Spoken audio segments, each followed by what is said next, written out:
This is an urgent appeal from the Disasters Emergency Committee.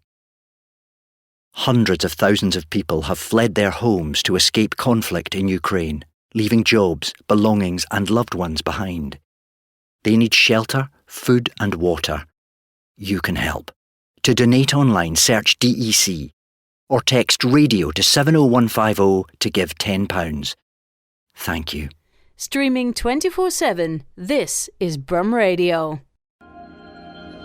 Thank you for downloading this Brum Radio podcast. For more podcasts, visit brumradio.com. I'm Dave Massey. I'm down at Birmingham Royal Ballet and I'm joined by Tzu-Chao and Beatrice, who are appearing in The Sleeping Beauty, which is at Birmingham Hippodrome from the 21st of February until the 2nd of March. And then it's touring from the 8th of February until the 27th of April. Good afternoon, guys. How are you doing?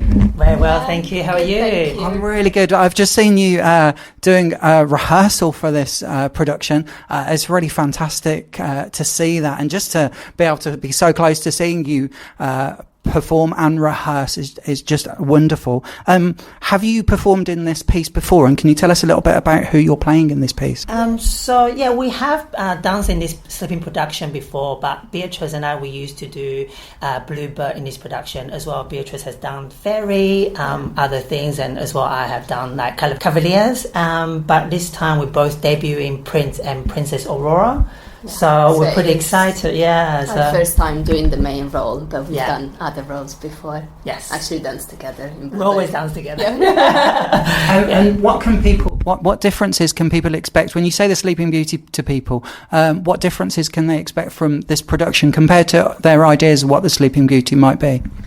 Well, I think Peter's production is always so magical, and he's so good with detail, and not just the physically as well as the visually, the design. And you can't go wrong with Tchaikovsky. It's absolutely beautiful score, and everybody loves a fairy tale story. You're going to walk away with a beautiful romantic love and happy, we all need a bit of happy ending, in our lives. So I know it sounds corny, but we all do. So, It's one of our biggest production of classics that we do. Like Tzu-Chao said, the costumes, the set, it's all such a big production and grand, and the music is really stunning. It really makes a difference. And there's a bit of everything you can find in ballet. There's hard technical pieces of dance, there's a lot of mime, which is what we use to explain the story in the ballet world. And romance. Yeah. And a lovely fairy tale, Do you think this is a good first ballet to bring people to that have maybe not seen ballet before? Yeah. It is quite a long ballet, but I think because everyone knows the story of Sleeping Beauty, it's quite easy to just sit back and enjoy it. You don't need to really concentrate too much to understand what's happening on stage. So I'd say yeah. What sort of feelings would you like people to have when they're watching this production, and then when they're walking home telling their friends about what they saw? What would you like them to have emotion-wise? I guess it's really funny. Every time I come out stage door and walk in front of the Hippodrome, all I want to see is that little girl doing a little entrelace in front of the theatre, jumping around like want to be a fairy tale, like the princess or the fairy. That's when we achieve that, when the family, it's a very family production as well. As just anybody will love it because it just feeds to the eyes, and the music, and feeds to the ears as well. So we want everybody to be happy. Like I said, it's a fairy tale, a happy ending. We all need a bit of a love and happy moments. So positive is always good. So I think even if you're not a kid but you're a grown up, it could kind of bring you back in time when you used to watch, the Disney movies and Sleeping Beauty. Yeah. What do you have to do we've seen you doing rehearsals today. What do you have to do when you're on a performance day? What sort of, how does your day look when it's a performance day? So normally we will have a class in the morning, and depends what show. If it's double day show, it's pretty much class. You get ready and you do the show.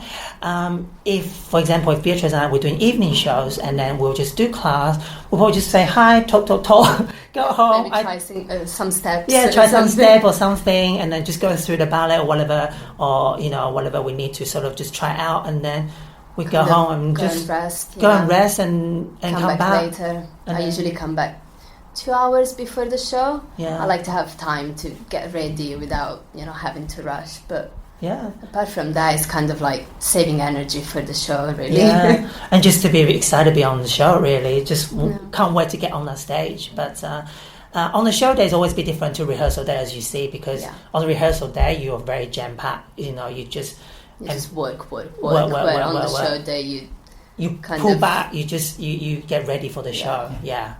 Fantastic. Guys, thank you so much for talking to me about this today. Thank you for having us. You can check out details about this production of The Sleeping Beauty, which is with Birmingham Royal Ballet, at the website at brb.org.uk. Thank you for listening to this Brum Radio podcast. Don't forget to subscribe and rate us on your podcast app.